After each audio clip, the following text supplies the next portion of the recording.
friends, I'm making a Italian meringue frosting right now. And I'm gonna need eggs for this to whip up for egg whites. Oh no, I have no eggs. What am I gonna do? No worries. Did you know egg beaters work just as well as if you use an actual egg for egg whites? This tastes exactly the same as if you do it that way. So I have my egg beaters here.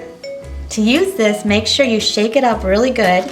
And I also like to have it room temperature. For one batch of Italian meringue frosting, I use 1 cup of the egg beaters.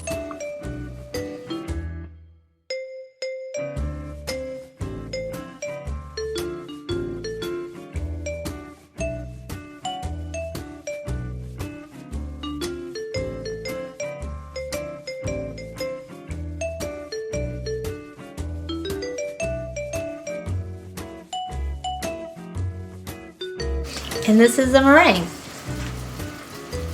And this is the beater.